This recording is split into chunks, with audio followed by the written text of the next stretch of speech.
Итак, локация номер 1 – это улица Кунче. По словам, да, по историям, которые я слышал, когда-то работали мастера, которые занимались созданием изделий с использованием техники кожаной мозаики. Как раз на мне такая сумка, которую я заказал.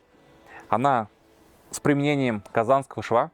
Мне эта улица нравится тем, что она, во-первых, очень узкая, маленькая, короткая, и она очень атмосферная. Во-первых, вечером здесь красивейшая подсветка, потом вот эти лампочки еще красиво горят. И мне очень нравится вот эта брусчатка, она как раз сделана в историческом стиле.